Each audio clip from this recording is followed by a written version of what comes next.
So Kelsey Mitchell's time with the Fever might be over, and if it's not, I'm really, really worried for this team. I'm really, really worried for the Indiana Fever for this team because the reason is long term, it becomes 2025 or bust because there is a world where they lose Caitlin Clark, where they might lose Caitlin Clark by in some way messing up in this Kelsey Mitchell scenario. So, what has happened? The core designation is now only for people with less than 6 years. So, basically, you do your 4 years, you do your restricted free agent year, and you got one core year. You got one core year. The only way a player can get in a better situation for core years is if they sign. I don't know, because I think Satu became, if I'm not mistaken, a RFA 1 year before she became 1 year before Sabrina, and they were drafted at the same time. But I don't know.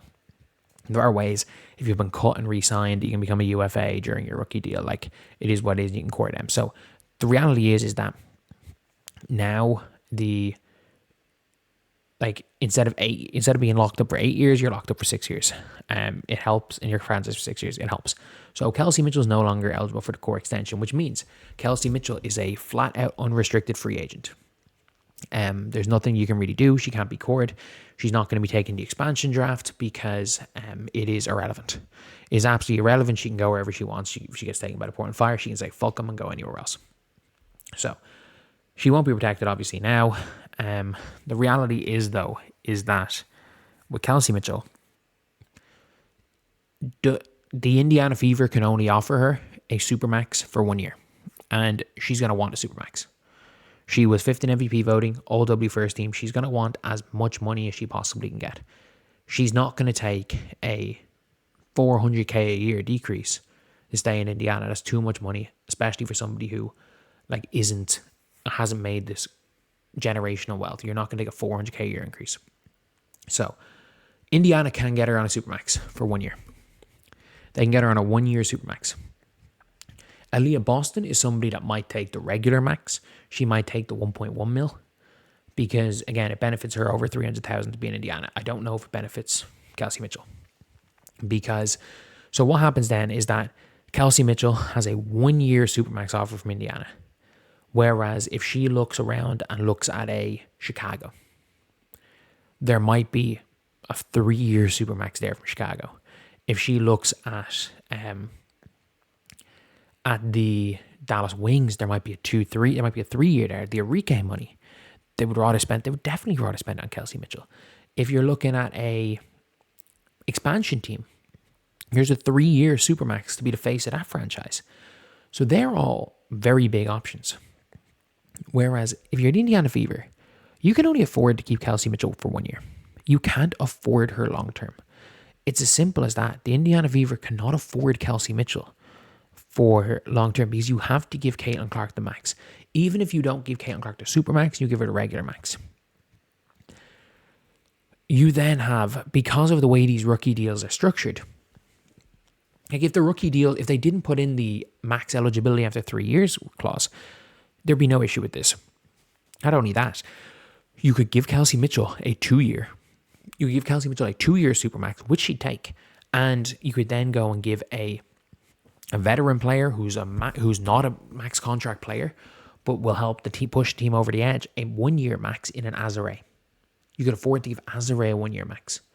Right now, you cannot afford, if you're the Fever, you cannot afford to give Kelsey Mitchell more than 1 year, because if you give her the 2 year, 3 year Supermax and Aaliyah's on a max, you go into the 2026 season potentially with not enough cap space to re-sign Caitlin Clark. Like, giving Kelsey Mitchell a long-term deal, and the problem is, again, Sophie, Lexi, these players aren't going to sign 1 year deals. So it depends on what is your preference. Do you want Kelsey Mitchell and nothing else? Do you want to lose any sort of depth you had last year? And my biggest fear with this is that if the Fever were competent, if the Fever were the Mercury, if the Fever were the Valks, if the Fever were one of these expansion teams employing people all over the world to scout, I would be way more confident If the Fever were like an above, if they had any sort of competent recruiting, I'd be like, okay. But the fact is that I can see the Fever bringing fucking Dantas back or some shit like that. I can see the Fever. Like the Fever, literally, they recruited based on who they knew. They brought in Jaylen Brown because Amber Cox liked her from Dallas. Like, Jaylen Brown last year, I'm not joking when I say this, had one of the worst seasons I've ever seen for a pro overseas. She went to a Russian league, which was a bad league last year. A bad league, and averaged 7 points per game on 20% from the field and like 17% from three. She was terrible. Absolutely terrible. And the Fever signed her, and I'm like, what the fuck is going on? People are like, oh yeah, Jaylen Brown could be a difference maker. I'm like, are people smoking crack? Like, Jaylen Brown is like a bad player in a terrible Russian league. Like, what are we doing? And that is who they brought in. That is who they brought in. So they have an option to just not take Jaylen Brown this trade and look at a Kat Westbeld who's fucking killing it over in Hungary. We saw Lexi Held. We saw Kit Laxa doing really well over in Italy. We saw with Janelle Salon what she was doing in Italy last year and what she's doing this year in Turkey. Or she's in Prague, sorry. Like, if you're smart about it, you're calling up and you're like, okay, look, we can't afford Ari, we can't afford these players. If we're going to bring Kelsey, if we're going to bring Caitlin, if we're going to bring Aaliyah Boston, okay, Mariana Ortiz, you okay to back up Caitlin? You want to back up Caitlin? We'll give you a 3-year, starts at 300, ends at 350 contract, more than you're ever going to make in Europe. Cool, that's our backup for Caitlin sorted on near minimum. Okay, Elena Buenavida. Elena, you good with being the like short-term backup to Kelsey and in the long-term? Hopefully, you're 21 years old. Hopefully, you come in starting at the 2. A bit of energy, someone who can shoot the ball. Cool. We got her. Aaliyah needs a backup. Emma Chekova. You want to be there long-term? Okay, cool. That's like, then suddenly it's like, okay, we got a genuine backup. We got 2 young players there. We got our draft players this year. We got KK Timpson. Then it's like, yo, Bree Turner, you want to come back for a year? Come on a minimum. Then just two random vets at like a 400k range, and you're golden. And the Fever could do something like that. That being said, they're not smart enough to do something like that. That's the only way you're going to be able to keep Caitlin Clark, Aaliyah, and Kelsey Mitchell. The problem is that if you keep the 3 of them, and you're not smart, you're not looking overseas, you're not looking for players in the margins, you end up with Shea Petty in your fucking roster. You end up with Shea Petty. No offense, you end up with Chloe Bibby coming back. You end up with you end up with Christy Wallace coming back. They're the players you get by going for known commodities on a minimum. You have to go unknown if you want to be effective on minimum contracts. And the problem is now is that Kelsey Mitchell will have better offers elsewhere. She will have, if the Indiana Fever are in any way looking past next season, she'll have better offers elsewhere.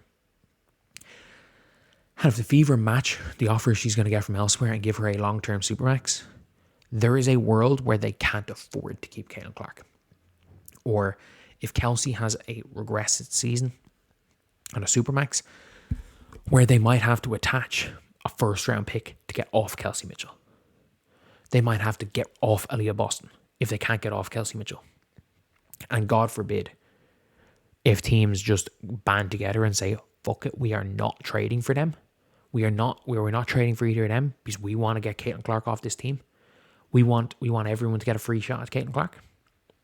They might not be able to afford Caitlin.